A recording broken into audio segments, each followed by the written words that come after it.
Hai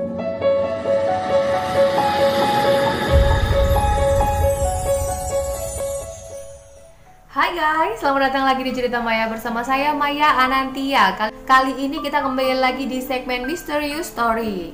Aku bakal ceritain ke kalian cerita serial killer. Kalau kali ini bukan serial killer ya, tapi ini lebih ke kasus pembunuhan yang ternyata yang mengungkapkan kasus ini sebenarnya siapa pembunuhnya, gimana kronologinya, itu bukan polisi, tapi hantu yang terbunuh ini. Dengan cara melalui datang ke mimpi ibunya. Nah, gimana ceritanya? Sebelum kalian simak ceritanya, tolong diklik tombol like-nya, subscribe-nya, dan juga tolong kalian pencet bel notifikasi juga biar kalian tetap terus update.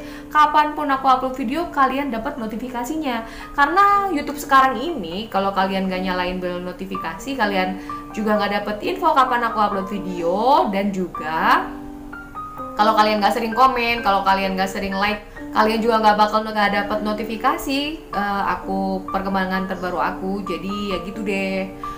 Terus lagi aku minta tolong nih buat kalian, kalau misalnya baru kalian aja nih di rumah yang subscribe aku, kasih tahu juga dong ya ke orang tua kalian, ke keluarga kalian, adik kakak, ke tetangga-tetangga juga boleh yang sering main sama kalian. Nah, kasih tahu bahwa ada channel Maya Anantia di YouTube. Karena nanti di 1000 subscriber pertama aku akan adain giveaway buat kalian semuanya. Nah, kalian seneng kan pasti? Oke, ditunggu ya giveaway dari aku ketika udah sampai 1000 subscriber. Doain biar cepat berkembang channel aku. Oke, kalau kalian udah klik tombol like-nya dan subscribe-nya dan juga bel notifikasinya, mari kita lanjut di ceritanya. Ada kisah aneh nih guys dari Amerika Serikat di zaman baheula dulu. Nah, cerita ini kenapa sih? Ini kan ceritanya udah lama banget. Kenapa sampai akhirnya diangkat lagi sama orang-orang cerita ini gitu loh? Karena ini ceritanya sedikit aneh dan rasanya tuh nggak mungkin. Dan rasanya impossible banget buat kejadian ada beneran di dunia nyata, bukan di mimpi gitu ya, bukan di mimpi, bukan di dalam khayalan gitu ya. Cuman ini benar-benar kejadiannya nyata. Makanya karena saking unik dan anehnya inilah, makanya orang-orang banyak ngebahas lagi tentang cerita ini. Kisah ini dialami oleh seorang yang bernama Mary Jane Hester. Dia adalah seorang ibu dari seorang putri yang bernama Zona. Nah, yang meninggal ini si Zona ini. Zona meninggal pada tahun 1897 di Greenbrier County, Virginia, Amerika. Awalnya, Zona tuh udah nikah sama seorang pandai besi gitu loh, namanya Edward Shue. Mereka menikah pada Oktober 1896 dan pada awal-awal pernikahan, kehidupan pasangan ini baik-baik saja. Namun selang beberapa bulan kemudian, si Zona ini ditemukan sudah tidak bernyawa di bawah tangga di rumahnya. Aduh, kasihan banget ya guys. Zona Hester ini pun dinyatakan meninggal dunia secara alamiah oleh dokter yang udah dipanggil buat ngecek gitu ya. Karena pada zaman dulu itu penelitian pun belum sedetail sekarang, belum secanggih sekarang. Jadi susah banget, kan tahun 1800-an ya itu ya. Susah banget mengetahui orang ini sebenarnya sakit apa sih gitu. Kita nggak ngerti nih, kita buta banget nih sama ilmu kedokteran. Nah, semenjak Zona ini meninggal dunia, si ibunya Zona ini nggak pernah berhenti memimpikan putrinya, atau lebih tepatnya memimpikan kematian putrinya. Mary Jane selalu didatangi oleh Zona meski hanya dalam mimpinya. Mary Jane mengatakan bahwa roh Zona itu berkali-kali datang ke mimpinya dan seperti pengen mengatakan sesuatu gitu loh ke ibunya. Hingga akhirnya ibunya berusaha untuk mencerna apa pesan yang terangkum dalam mimpi-mimpi selama 4 hari tersebut. Dalam mimpinya Mary Jane, ternyata roh Zona itu berusaha memberitahu ibunya penyebab kematian Mary Jane, bahwa sebenarnya dia mati itu bukan karena kematian alami, melainkan karena dibunuh. Dan dia bilang ke ibunya bahwa pembunuhnya adalah suaminya sendiri alias Edward Shue. Dalam mimpi itu, Zona mengatakan bahwa Edward Shue lah yang telah mencekik dan mematahkan lehernya hingga menyebabkan dia langsung tewas seketika itu juga. Zona juga mengatakan kepada mimpi ibunya bahwa di hari kematiannya itu Edward marah karena Zona tidak makan daging saat makan malam. Jadi detail ya dia ceritanya. Dan setelah ibunya pikir-pikir lagi, setelah dia selama 4 hari itu mimpiin terus detail-detail kematian putrinya itu. Mary Jane tuh akhirnya sadar gitu loh, bahwa pada hari kematian Zona itu si Edward ini tuh berusaha banget nutupin atau terfokus di bagian kepalanya si Zona. Jadi kayak di leher dikasih shawl yang bagus atau ditutupin pernak-pernik. Pokoknya bagian kepalanya itu nggak boleh terlihat aneh. Si Edward ini bersikeras buat fokus di area kepalanya si Zona ini.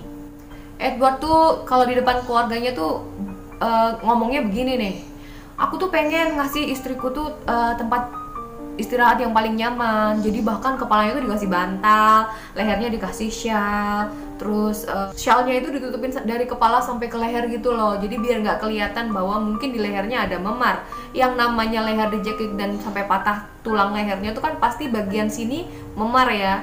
Jadi itulah area fokus Edward buat ngehias supaya istrinya ini kelihatan baik-baik aja, nggak ada problem, dan memang kematiannya secara alami. Itu cara Edward buat nutupin kejahatannya.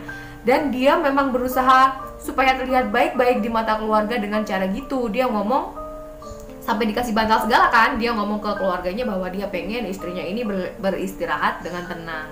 Dan orang-orang yang hadir di upacara kematian Zona itu nggak curiga sama sekali sama kelakuan si Edward ini. Dia malah menganggap bahwa itu suatu bentuk kesedihan Edward, dan karena emang baru nikah ya, beberapa bulan loh baru nikah. Mungkin mereka berpikir masih cinta-cintanya, masih manis-manisnya gitu ya. Si suami masih perhatian banget, bahkan istrinya disayang-sayang, didandanin gitu loh.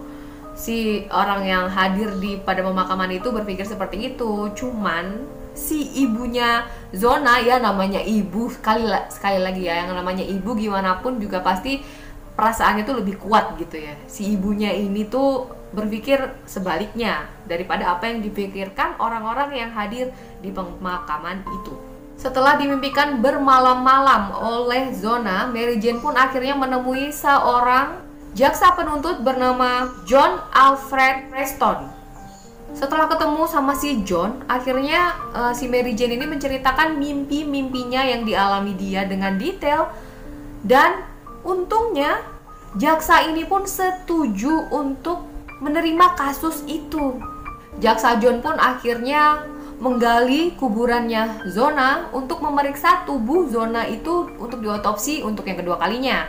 Dan supaya lebih jelas dan menyeluruh hasil otopsinya, jadi mumpung belum begitu lama proses pemakamannya, ketahuan dong ya hasil otopsi yang kedua ini bahwa ternyata leher Zona ini cedera dan terkilir, dan juga tulangnya patah.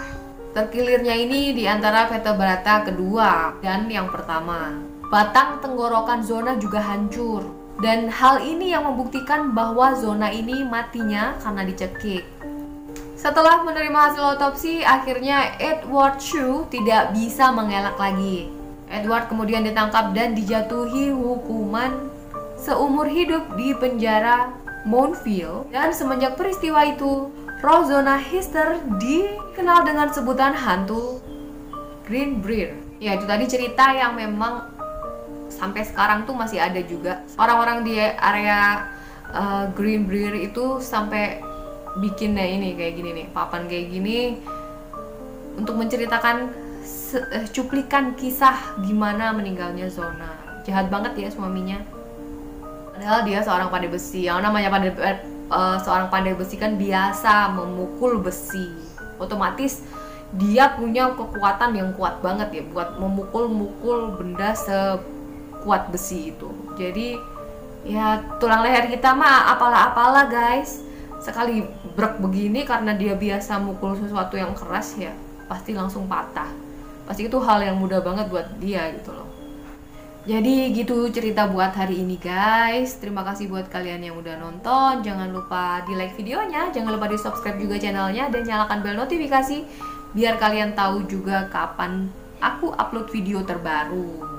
Soalnya kadang-kadang tuh aku nggak kasih tahu di Instagram gitu, langsung upload aja. Dan juga tolong follow juga Instagram aku ya di cerita_maya biar kalian juga bisa share cerita misteri yang kalian punya. Kalau misalnya menarik bakal aku bawain buat video aku selanjutnya. Dan terima kasih buat kalian yang udah nonton, terima kasih udah klik video ini, terima kasih juga buat like dan subscribe-nya. Sampai ketemu lagi di Cerita Maya episode berikutnya. Bye-bye.